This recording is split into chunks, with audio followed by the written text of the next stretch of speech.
नमस्कार दोस्तों, आज की वीडियो में आपका स्वागत है। आज हम यहाँ पर आपको अशोक स्तंभ, अशोक चिन्ह के बारे में जानकारी देने जा रहे हैं। यहाँ पर हम आपको अशोक स्तंभ की पूरी जानकारी बताने वाले हैं, जैसे भारत में अशोक स्तंभ कहाँ पर स्थित है, अशोक स्तंभ का इतिहास क्या है और अशोक स्तंभ में शेरों का महत्व क्या है। इसे जानने के लिए इस वीडियो को बिना स्किप किए पूरा जरूर देखें। चलिए शुरू करते हैं वीडियो को। सम्राट अशोक का संक्षिप्त परिचय। अशोका स्तंभ प्राचीन काल में भारतीय उपमहाद्वीप के शक्तिशाली राजाओं में से एक सम्राट अशोक मौर्य वंश के तीसरे शासक थे। सम्राट अशोक ने अपने जीवन में भारत पर 273 ईसा पूर्व से 232 ईसा पूर्व शासन किया। अशोक के साम्राज्य में दक्षिण में मैसूर, पूर्व में बंगाल और असम, पश्चिम में फारस के कुछ भाग, अभी जो अफगानिस्तान है, वो दक्षिण एशिया और उससे आगे और अधिकांश भारत आता था। सम्राट अशोक को बौद्ध साहित्य में एक क्रूर और निर्दयी सम्राट के रूप में बताया है। फिर कलिंग का युद्ध हुआ, तब अशोक बौद्ध धर्म अपनाकर बुद्धिस्ट बन गए और अपना पूरा जीवन बौद्ध धर्म के प्रचार प्रसार में लगा दिया और अपना पूरा जीवन बौद्ध धर्म में अर्पित कर दिया। अशोक ने बौद्ध धर्म का प्रचार सिर्फ भारत में ही नहीं, पूरे विश्व में कई जगहों पर किया। पूरे भारत में सम्राट अशोक ने कई जगहों पर स्तूपों का निर्माण करवाया, इसमें सभी बहुत ही लोकप्रिय है। इनमें से सारनाथ स्तंभ, सारनाथ अशोक स्तंभ भारत के राष्ट्रीय प्रतीक के रूप में अपनाया लिया गया है। अशोक स्तंभ का इतिहास।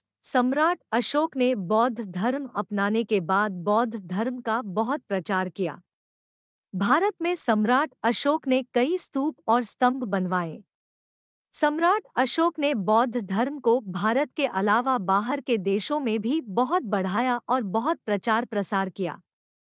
सम्राट अशोक ने अपने पुत्र महेंद्र व पुत्री संघमित्रा को श्रीलंका में बौद्ध धर्म के प्रसार के लिए भेजा था। सम्राट अशोक ने 3 सालों में करीब 84,000 स्तूपों का निर्माण करवाया। उसने भारत में भी कई जगहों पर स्तंभ भी बनवाए थे। ये स्तंभ भारत में बहुत ही प्रसिद्ध हुए। इनमें विशिष्ट मूर्ति कला की गई है, जो इनको बहुत ही सुंदर बनाती है। धर्मचक्र प्रवर्तन की घटना के लिए सारनाथ स्तंभ एक स्मारक था। इसकी स्थापना धर्मसंघ की अक्षुण्णता बनाए रखने के लिए की गई थी। अशोक स्तंभ की बनावट। अशोका स्तंभ सारनाथ में जो है, उसका जमीन के अंदर को छोड़कर बाकी सब गोलाकार है। जैसे जैसे स्तंभ के ऊपर की ओर बढ़ते हैं, तो ये पतला होता जाता है। दंड के ऊपर कंठ है और कंठ पर शीर्ष, कंठ के नीचे दलों वाला उल्टा कमल है। ये स्तंभ लगभग 45 फीट लंबा है, जो चुनार के बलुआ पत्थर से बना है। ये गोलाकार कंठ चक्र से 4 भागों में विभक्त है,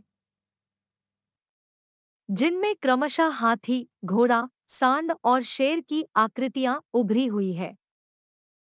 सबसे ऊपर कंठ पर 4 शेरों की मूर्तियां हैं, जो एक दूसरे के विपरीत दिशा में है और चारों शेरों में सभी 4 अलग-अलग चारों दिशाओं में देख रहे हैं, अर्थात चारों की पीठ एक दूसरे से जुड़ी है। इन चारों शेरों की मूर्तियों के बीच एक दंड 32 तिल्लियों के धर्मचक्र धारण किए हुए था। ये धर्मचक्र भगवान बुद्ध के 32 महापुरुष लक्षणों का प्रतीक के जैसा था। ये सारनाथ स्तंभ दिखने में बहुत ही अद्भुत है। अशोक स्तंभ में शेरों का महत्व। बुद्ध के पर्यायवाची शब्दों में शाक्य सिंह व नरसिंह आते हैं। बुद्ध को शेर का पर्यायवाची बौद्ध धर्म में माना गया है, इसलिए ही बुद्ध के द्वारा उपदेश दिए गए धर्म चक्र परिवर्तन सूत्र को बुद्ध की सिंह गर्जना कहा गया है। ये दहाड़ते हुए शेर धर्म चक्र परिवर्तन के समान दृष्टिमान है। जब बुद्ध को ज्ञान प्राप्त हुआ, तब उनके भिक्षुओं ने चारों दिशाओं में जाकर लोक कल्याण के लिए बहुजन हिताय सुखाय का आदेश इसिप्तन मृगदाव में दिया था, जो कि आज सारनाथ के नाम से प्रसिद्ध है। इसलिए सम्राट अशोक, जो चंद्रगुप्त मौर्य के पौत्र और मौर्य काल के तीसरे सम्राट, ने स्तंभ के चारों ओर सिंह गर्जना करते हुए सिंहों को बनवाया। आज के समय में इन्हें ही अशोक स्तंभ कहा जाता है। भारत में अशोक स्तंभ, सम्राट अशोक ने बौद्ध धर्म का बहुत प्रचार प्रसार किया। इसके साथ ही भारत में कई जगहों पर स्तूप और स्तंभ बनवाए। आज हम कुछ अशोक स्टैम्प्स के बारे में बता रहे हैं। सारनाथ का अशोक स्तंभ। सम्राट अशोक ने 250 ईसा पूर्व सारनाथ में एक स्तंभ बनाया था, जिसे अशोक स्तंभ कहा जाता है और सारनाथ का स्तंभ भी कहलाता है। भारत के राष्ट्रीय प्रतीक के रूप में सारनाथ के स्तंभ को अपनाया गया है और सारनाथ अशोक स्तंभ को सारनाथ संग्रहालय में रखा गया है। इस स्तंभ के सबसे ऊपर 4 शेरों के बैठे हुए मूर्तियां बनाई हुई है, जो जिनकी पीठ आपस में सटी हुई है। इस स्तंभ पर 3 लेख लिखे हुए हैं। पहला लेख ब्राह्मी लिपि में सम्राट अशोक के समय का ही लिखा हुआ है और दूसरा कुषाण काल व तीसरा गुप्त काल के लेख है। अशोक स्तंभ, इलाहाबाद। इस अशोका स्तंभ का निर्माण सम्राट अशोक ने 16वीं शताब्दी में करवाया था। यह अशोक स्तंभ इलाहाबाद किले के बाहर स्थित है। अशोक के ब्राह्मी लिपि में लिखे अभिलेख इस स्तंभ के बाहरी हिस्से पर दिखाई देते हैं। कहा जाता है कि 1800 ईसा पूर्व में इस स्तंभ को गिरा दिया गया था, लेकिन फिर 1838 में अंग्रेजों ने वापस इसे खड़ा कर दिया। ये स्तंभ बाकी के सभी स्तंभों से भिन्न है। इसके ऊपर उत्तर दिशा में मुंह करके एक त्रुटिपूर्ण शेर की मूर्ति बनी हुई है। इस उत्तर दिशा को भगवान बुद्ध की अंतिम यात्रा की दिशा माना गया है। इस स्तंभ के पास में एक तलब और एक अशोक स्तूप बना हुआ है, जिसे रामकुंड कहा जाता है। ये बुद्धिस्ट का पवित्र स्थान माना जाता है। दिल्ली का अशोक स्तंभ। दिल्ली का अशोक स्तंभ 3 शताब्दी ईसा पूर्व महान सम्राट अशोक ने दिल्ली के फेरोज शाह कोटला में बनवाया था। ये स्तंभ पॉलिश किए हुए बलुआ पत्थर से बना हुआ है और यह 13.1 मीटर तक लंबा है। यह माना गया है कि ये स्तंभ पहले मेरठ में था, लेकिन जब सन 1364 में फिरोज शाह तुगलक मेरठ गया था, तब उसको यह स्तंभ बहुत ही अच्छा लगा और वह इस स्तंभ से मोहित हो गया। इसके बाद ये मेरठ से इस अशोक स्तंभ को दिल्ली लाकर किले के आगे लगवा दिया। सांची का अशोक स्तंभ। इस स्तंभ की संरचना सारनाथ के स्तंभ से बहुत मिलती है। इस स्तंभ के ऊपर भी 4 शेरों की मूर्तियां बनी हुई है, जिनकी पीठ एक दूसरे से सटी हुई है। ये स्तंभ मध्य प्रदेश के सांची में स्थित है। इस स्तंभ का निर्माण 3री शताब्दी में करवाया गया था। इस स्तंभ की संरचना ग्रीको बौद्ध शैली से बहुत प्रभावित है। ये स्तंभ कई सदियों पुराना होने के बावजूद आज भी नया दिखाई पड़ता है। सांची के इतिहास के प्राचीन अवशेष रूप में यह आज भी मजबूत है। इस सभी स्तंभों के अलावा भारत में अमरावती, चंपारण बिहार, लौरिया अराराज, रामपुरवा और लौरिया नंदनगढ़, लुम्बिनी नेपाल, निगाली सागर और रुम्मिंदेई में भी अशोक स्तंभ स्थित है। अशोक स्तंभ का महत्व। अशोक स्तंभ भारत की शान मानी जाती है, क्योंकि अशोक स्तंभ में को भारत का राष्ट्रीय चिन्ह कहा जाता है। इसीलिए भारत सरकार के द्वारा किए जाने वाले सभी सरकारी कार्यों में अशोक स्तंभ का उपयोग किया जाता है। अशोक स्तंभ भारत का राष्ट्रीय चिन्ह होने के साथ साथ बहुत ही प्राचीन इमारत है, जिसके लिए इसे काफी सुरक्षित रखा जाता है और भारतीय लोग अशोक स्तंभ को अपना गौरव भी मानते हैं। इतना ही नहीं, अशोक स्तंभ भारतीय सैन्य बल जैसे जल सेना, वायु सेना और थल सेना तीनों के ही यूनिफॉर्म में लगी होती है। ऐसा करके यह साबित किया जाता है कि यह सैनिक एक भारतीय है। अशोक स्तंभ की विशेषता। अशोक स्तंभ को बहुत ही पुराने समय में बनाया गया था और इसकी स्थापना करने वाले कोई और नहीं बल्कि एक मौर्य वंश के सम्राट थे, जिनका नाम मौर्य वंश में तीसरे सम्राट के रूप में चर्चित है।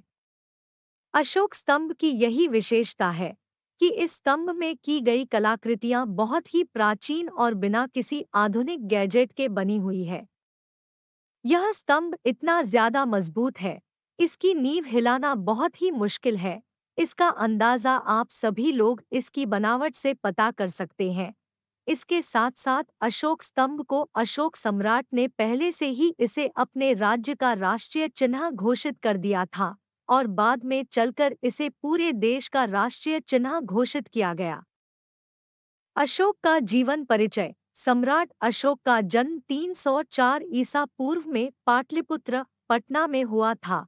इनके पिता मौर्य राजवंश के दूसरे राजा थे और सम्राट अशोक के पिता का नाम बिंदुसार और माता का नाम रानी धर्मा था। लंका की परपंरा के अनुसार राजा बिंदुसार के 16 रानियां और 101 पुत्र थे, जिनमें से सम्राट अशोक एक थे। सम्राट अशोक राजवंश परिवार से थे तो वो युद्ध में पूरी तरह से निपुण थे और वह शिकार और तलवारबाजी में भी पूरी तरह से निपुण थे। माना जाता है कि सम्राट अशोक में इतना बल था कि वो एक लकड़ी के एक वार से ही शेर को मार सकते थे। कलिंग का युद्ध। सभी सम्राटों में अशोक एक ऐसे सम्राट थे जिन्होंने कलिंग को युद्ध में हराया था। करीब 261 ईसा पूर्व सम्राट अशोक ने अपने राज्य को और भी बड़ा करने के लिए कलिंग पर युद्ध किया और विजय भी प्राप्त की। कलिंग जो अभी के समय में ओडिशा में स्थित है, ये युद्ध बहुत ही भीषण युद्ध था। इस युद्ध में करीब 1 लाख लोगों की हत्या कर दी गई थी। इस युद्ध में लगभग 1.5 लाख लोग घायल हुए थे और इनमें मरने वालों की ज्यादा संख्या सैनिकों की थी। इस युद्ध में इतना रक्तपात हुआ था कि इससे सम्राट अशोक पूरा हिल गए थे। इस युद्ध ने उनकी पूरी जिंदगी बदल दी थी। इस विध्वंसकारी युद्ध में इतनी तबाही हुई थी कि सम्राट अशोक के हृदय को बहुत ही बड़ी ठेस पहुंची थी। छोटे छोटे बच्चों को मरते, लोगों को अपने घरों को टूटते हुए देख, अपने परिवार वालों को अलग अलग होते देख सम्राट अशोक का हृदय परिवर्तन हो गया। सम्राट अशोक की जानकारी। अशोक चक्र, जिसे धर्म का चक्र भी कहते हैं, भारत के तिरंगे के बीच में स्थित है। सम्राट अशोक को कौरवकी से प्रेम हो गया था और उन्होंने उनसे विवाह भी किया था। एक बार सम्राट अशोक उज्जैन में अपने जख्मों का इलाज करवा रहे थे तो उनकी मुलाकात विदिशा महादेवी साक्या से हुई, जिनसे अशोक ने विवाह कर लिया था। इस विवाह के बाद अशोक के 2 बच्चे हुए थे, जिनमें एक बेटा और एक बेटी थी। बेटे का नाम महेंद्र और बेटी का नाम संघमित्रा था, जो बौद्ध धर्म का प्रचार करने के लिए श्रीलंका गए थे। ऐसा भी माना जाता है कि सम्राट अशोक का नाम अशोक के पेड़ से ही लिया गया है। नीडर और साहसी राजा के रूप में सम्राट अशोक को माना जाता था। अशोक का शासनकाल 273 से 232 ईसा पूर्व तक माना जाता है। सम्राट अशोक ने अपने शासनकाल में 20 से भी अधिक विश्वविद्यालयों को स्थापित किया। अशोक के शासनकाल को स्वर्णिम काल के रूप में याद किया जाता है। सम्राट अशोक ने अपने राजसिंहासन के लिए कई भाइयों की भी हत्या कर दी थी। उन्होंने भारत के उपमहाद्वीपों को पाने के लिए लगातार 8 वर्षों तक युद्ध लड़ते रहे लेकिन वे भारत के उपमहाद्वीप तमिलनाडु, केरल और श्रीलंका पर अपना कब्जा नहीं कर पाए। सम्राट अशोक के कई सारी पत्नियां थीं, लेकिन महारानी देवी को ही उनकी पत्नी माना जाता है। मौर्य वंश में सबसे ज्यादा शासन करने वाले सम्राट अशोक ही थे। सम्राट अशोक ने कभी अपने जीवनकाल में हार का सामना नहीं किया। सम्राट अशोक की मृत्यु। मौर्य राजवंश के शक्तिशाली शासक अशोक की मृत्यु 232 ईसा पूर्व मानी जाती है और ऐसा माना जाता है कि उनकी मृत्यु के 50 वर्ष बाद तक मौर्य राजवंश का साम्राज्य चला था। अशोक स्तंभ क्या है? अशोक स्तंभ भारत का राष्ट्रीय चिन्ह है, जिसकी स्थापना भारतीय उपमहाद्वीप के शक्तिशाली राजा अशोक सम्राट ने किया था। अशोक स्तंभ कहाँ है? हालांकि अशोक स्तंभ देश के अलग अलग राज्यों में बनाया गया है, परंतु मौर्य वंश के तीसरे सम्राट अशोक सम्राट के द्वारा बनवाया गया अशोक स्तंभ सारनाथ में स्थित है। सारनाथ स्तंभ कहाँ है? सारनाथ स्तंभ पूर्वांचल के साथ साथ संपूर्ण देश के लोकप्रिय शहर वाराणसी में स्थित है। अशोक स्तंभ के लिए सबसे प्रसिद्ध स्थल कौन सा है? अशोक स्तंभ के लिए अब तक सबसे प्रसिद्ध स्थल वाराणसी के सारनाथ को माना जाता है, क्योंकि अशोक सम्राट ने यहीं पर अशोक स्तंभ में बनवाया था। अशोक स्तंभ में कितने शेर हैं? अशोक स्तंभ में कुल 4 शेर होते हैं। अशोक स्तंभ कहाँ से लिया गया है? अशोक स्तंभ को अशोक लाट से लिया गया है, जिसे अशोक सम्राट ने अपनी शूरवीरता और देश को प्रगतिपूर्ण दर्शाने के लिए निर्मित करवाया था। हम उम्मीद करते हैं कि आपको हमारे द्वारा दी गई यह जानकारी पसंद आई होगी। इसे आगे शेयर जरूर करें। यदि आपको इससे जुड़ा कोई सवाल या सुझाव हो तो हमें कमेंट बॉक्स में जरूर बताएं। Thanks for watching my video. Like and share and subscribe my channel AJ Quotes.